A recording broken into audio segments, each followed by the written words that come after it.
Para começar, essa pregação de Jesus, de que o reino tinha chegado, mas que os judeus precisavam se arrepender e crer em Jesus para entrar nesse reino, era muito estranho para os judeus, porque os judeus achavam que eles eram filhos de Abraão, eles eram o povo de Deus, Deus estava de boa com eles, não tinha nada errado na relação entre eles e Deus. Então, como assim me arrepender? Arrepender de quê? Eu sou filho de Abraão, fui circuncidado, eu guardo as obras da lei, eu vou para a sinagoga, eu escuto Moisés todo sábado, a semelhança do jovem rico, né? Desde a minha mocidade, eu não cometi adultério, não matei ninguém. Como assim me arrepender?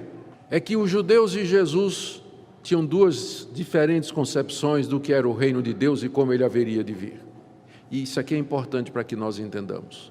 Para os judeus, os profetas de Israel haviam anunciado um reino que seria um reino terreno, que seria marcado pelo domínio do mundo exercido pela nação de Israel.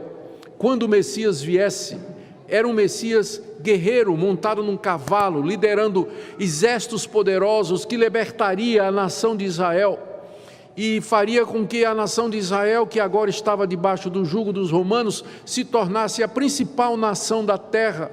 E o descendente de Davi se assentaria do trono, e lá de Jerusalém haveria de governar sobre todo o mundo. Todas as nações viriam prestar tributos a Israel, e assim a glória de Deus, o reino de Deus se instalaria no mundo.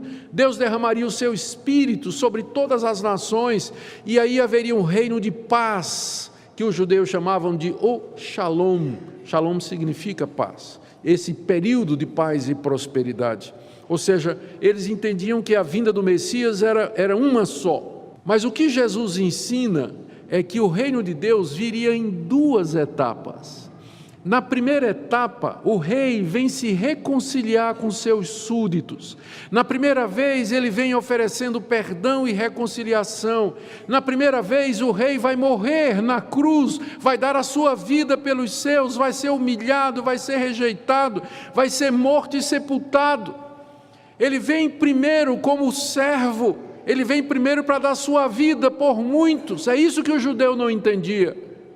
Mesmo que lesse Isaías 53, que fala das dores e da morte do servo do Senhor, ele foi crucificado pelos nossos pecados, o castigo que nos traz a paz estava sobre ele, ele foi traspassado pelas nossas faltas. Está tudo lá no Antigo Testamento, mas os judeus não tinham percebido isso.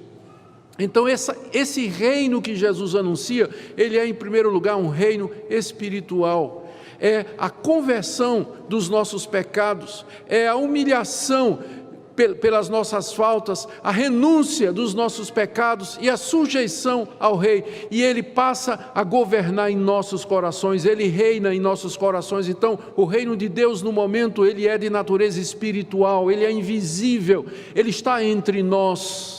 Mas agora, esse rei que ressuscitou dos mortos, ele virá uma segunda vez. Aí sim, quando ele vier em glória a segunda vez, então ele vem para estabelecer o seu reino sobre o mundo. Nesse mundo, os ímpios serão definitivamente lançados no inferno, Satanás será lançado no inferno, ele haverá de julgar todas as nações, e ele estabelecerá um novo céu e a nova terra, onde reina a justiça, e onde nós estaremos com ele para todo sempre. Nós estamos vivendo nesse período entre as duas vindas. O reino já veio, mas ainda não na sua plenitude. A falta de compreender isso gerou, primeiro, a rejeição de Jesus. Quando Jesus disse, eu sou o Messias, o reino de Deus está aqui entre vocês, os judeus disseram, como? Como você é o Messias? Você é de Nazaré da Galileia? Você não tem letras? Quem é você? Quem é você? E rejeitaram Jesus, porque eles estavam esperando esse Messias político, e Jesus se apresenta humilde, manso, andando com pecadores e publicanos, cercado de pecadores, e dizendo, o meu reino não é desse mundo. Os judeus o rejeitaram, os próprios discípulos não entenderam. Pedro, quando Jesus disse que ia morrer na cruz, Pedro disse, de modo nenhum, Senhor, isso não vai te acontecer. E quantas vezes os discípulos estavam pensando que Jesus ia trazer o reino, não é? Tanto é que quando Jesus entra em Jerusalém a última vez, eles montam Jesus num jumento, né, começam a jogar as túnicas e palmas e dizendo glória, aleluia, hosana, bendito que vem no nome do Senhor, pensando que Jesus estava entrando em Jerusalém para tomar o trono de Davi, quando Jesus estava em Jerusalém para morrer na cruz. Eles não entenderam. Só depois que Jesus ressuscitou é que os discípulos entenderam que o reino vem em duas etapas.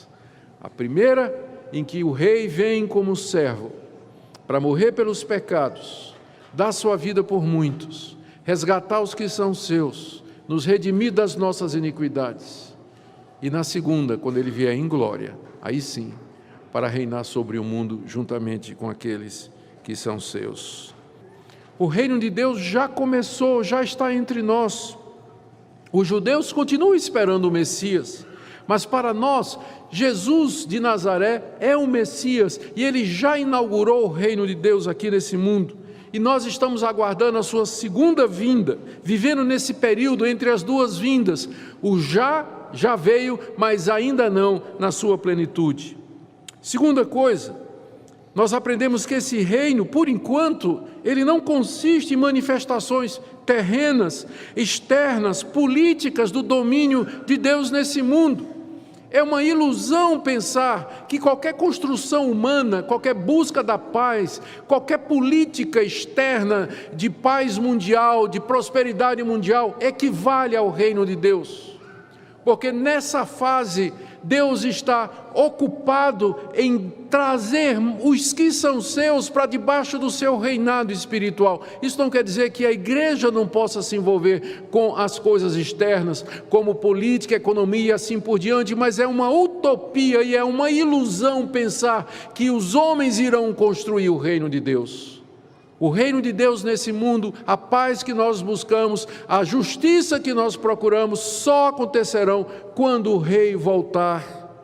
E ele é que vai estabelecer esse reino de paz e justiça aqui nesse mundo. Por isso erram grandemente aqueles que querem identificar o reino de Deus com o avanço social, com a ideologia política, com a prosperidade de uma nação ou coisa semelhante. Terceira coisa, nós aprendemos que para entrar nesse reino, o caminho é o arrependimento e a fé. Não são as obras, não são as nossas práticas, não é a nossa religião, porque isso foi anunciado primeiro para os judeus. Se tinha uma religião certa naquela época, era a religião dos judeus, que foi aquela que Deus revelou a Moisés. Ainda assim, Jesus disse aos judeus: arrependei-vos e crede no Evangelho. Não há outro caminho para entrarmos no reino de Deus que não seja o arrependimento e fé no Evangelho. Terceira coisa, quarta coisa, nós aprendemos ainda que esse reino tem que se manifestar em sua plenitude. Queridos, Jesus Cristo é o Messias, o Filho de Deus, o Rei de Israel. Você já se arrependeu dos seus pecados? Essa é a grande pergunta que você tem que fazer. Você já entrou no reino de Deus? Só tem um caminho, que é o caminho do arrependimento e a fé em Cristo como sendo esse Messias, como sendo o Redentor e o Salvador. E agora deixe-me fazer uma segunda pergunta, e essa é para nós como igreja. Há sinais do reino de Deus entre nós? Há sinais do domínio de Deus entre nós? Se Deus está entre nós e se o reino dele está aqui, nossos corações deveriam ser corações quebrantados e arrependidos. E corações quebrantados e arrependidos, eles não são arrogantes, eles não são orgulhosos, eles não são altivos. Pessoas que foram perdoadas porque se arrependeram, elas perdoam, elas não guardam mágoa, não guardam rancor, sabem perdoar o seu próximo. Estamos vendo sinais disso aqui entre nós. Somos um povo quebrantado, somos um povo arrependido, que queremos andar humildemente diante de Deus, ou nós não perdemos oportunidade para condenar os outros, criticar os outros, fazer cobranças injustas e coisas desse tipo? Onde estão os sinais do reino de Deus entre nós? Um outro sinal é a fé que Jesus é o Messias. Se nós cremos que Jesus é o Messias, onde está a nossa confiança? na providência dEle, no cuidado dEle, de que Ele nos perdoou, de que Ele vai cuidar das minhas finanças, de que Ele vai estar comigo na minha doença, que Ele vai tomar conta das minhas necessidades. Por que que em vez de sinais do reino, nós vemos sinais de desespero, de angústia, de murmuração, de insatisfação? Onde está a alegria, o gozo de servirmos ao nosso Rei? Queridos, essas perguntas que eu faço a nós, não é daqui para lá, mas é para todos nós, inclusive para mim. Se nós dizemos que o reino de Deus está entre nós, a pergunta é: onde estão os sinais do reino? Na minha vida, na minha família, na nossa comunidade. Que Deus nos dê espírito de arrependimento, que Ele derrame sobre nós a verdadeira fé, para que a igreja não seja uma mera organização, mas a comunhão daqueles que foram alcançados pela boa notícia e que se arrependeram e creram, e que por isso podem viver como irmãos, em paz e harmonia. Amém. Se você gostou do vídeo, deixe seu like e continue assistindo.